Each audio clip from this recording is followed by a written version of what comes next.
Halo, kita mau lanjut materi kita pada pembahasan kedua, yaitu operasi hitung pada bentuk aljabar.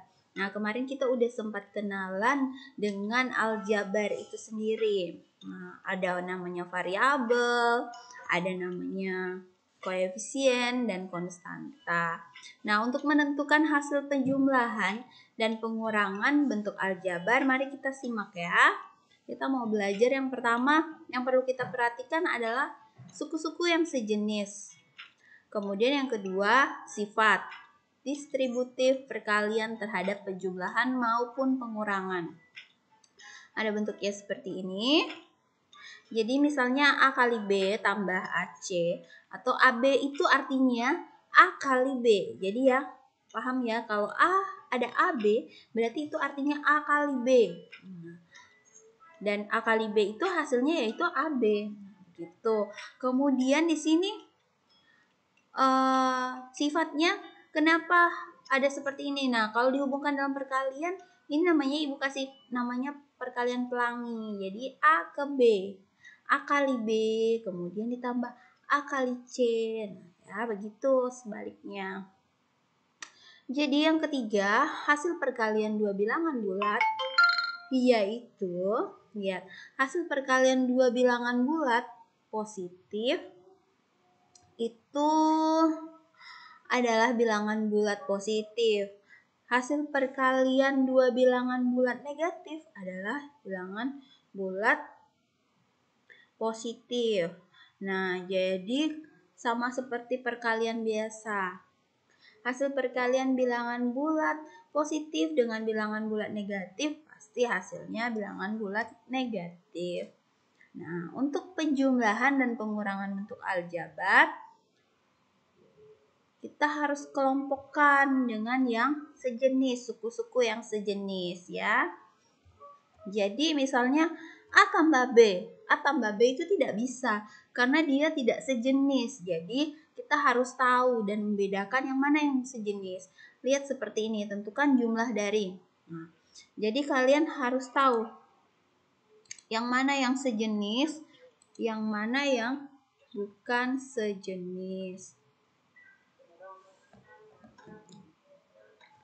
Nah, di sini kita bisa lihat ini X-nya pangkat 2. Mana kawannya X pangkat 2? Ingat, kalau dalam aljabar tanda depan itu mewakili dirinya. Nah, ini X pangkat 2. Kemudian lagi, lihat yang untuk X saja. Nah, berarti yang X saja nih yang ini. Berarti dia sejenis sama yang ini, yang hanya X. Sekarang untuk yang konstanta. Yang konstantanya berarti ini sama ini. Nah, makanya lihat di sini kan. Hasil penjumlahannya bagaimana? Nah, dikelompokkan yang sejenis sama yang sejenis. Atau dalam bentuk seperti ini juga boleh menurun. Kalau dalam bentuk ini kita kelompokkan. Oh, ini sejenis. Kumpulkan. Nah, ini dikumpulkan yang sejenis. Dapatlah dia ini. Nah, yang gini juga lebih mudah. Tapi harus kalian urutkan dengan yang sejenis-sejenis.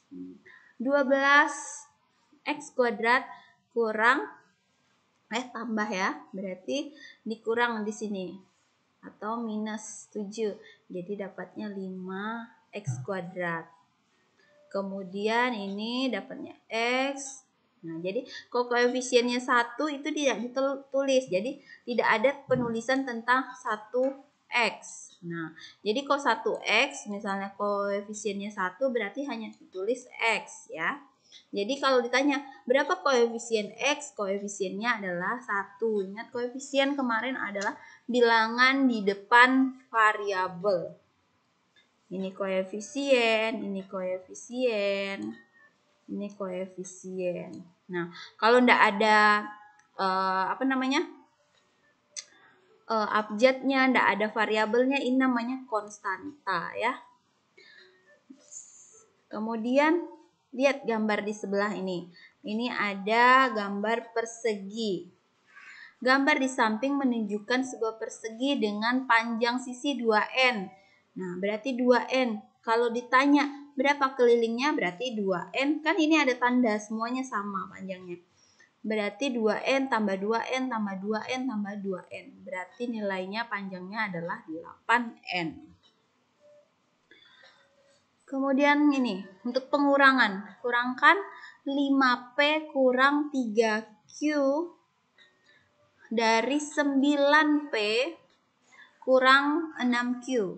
Nah, dari berarti ini, yang ini kurang ini ya. Nah, tolong bahasa Indonesianya ini diperhatikan. Berarti misalnya ini adalah A. Nah, yang ini adalah B. Jadi maksud dari soal adalah B dikurang A. Jadi yang ini 9P, maka dia juga dikurang dengan 5P. Yang sejenis. Yang ini berarti negatif 6Q dikurang dengan negatif 3Q. Berarti jadi penjumlahan ya. Berarti lihat di sini. Ini kurang ini kurang ini. Nah, ini jadi tambahkan nanti kan, karena negatif berarti ini di sini nih berubah nih di sini tandanya. Nah, jadi hasilnya adalah nih.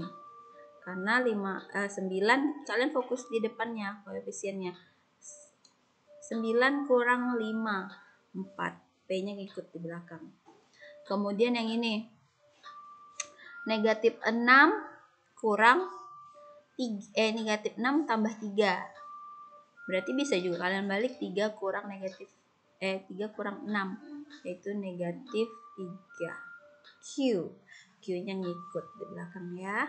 Itu cara mengurangi atau penjumlahan. Kemudian ini kurangkan Nah, ingat sifat tadi. Maka kalian harus kalikan dulu yang ini. Nah, kalau ada di luar kayak gini, kalikan dulu ke sini. Ini yang pertama, baru setelah itu kalikan yang ini. Baru bisa dikerjakan. Ini juga kalikan ini, baru kalikan ini. Jadi, negatif 4 kali 2. X-nya nanti tinggal ikut. Gitu ya. Negatif 4 dikali, ini berarti negatif 8 ya. Negatif 8X. Dia minta kurangkanlah dari ini. Berarti anggap misalnya yang bentuk ini adalah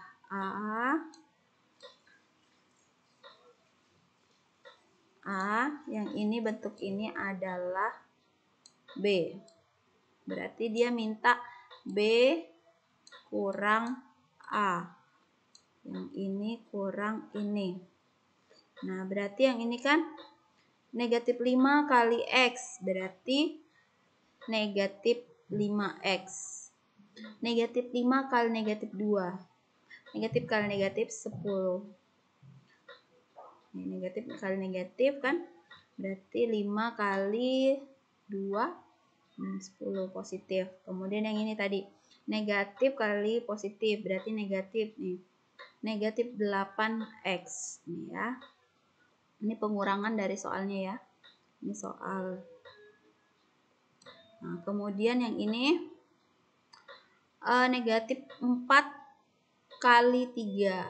Nah, tandanya kan tadi kan seharusnya tambah.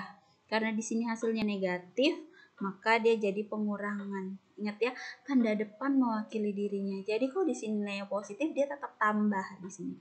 Tapi karena di sini jadi negatif, jadi di sini jadinya pengurangan. Kemudian di sini dikelompokkan yang sejenis. Ini kan masih penulisan biasa. Kemudian ini dia pindah aja nih. Ganti tanda aja. Nah, negatif sini jadi positif. Nah, kemudian dikelompokkan. Ini sudah sejenis ya. Nah, yang ini sejenis. Nah, berarti tinggal dijumlah. Lalu negatif 5x ditambah 8x. Dapatnya 3x.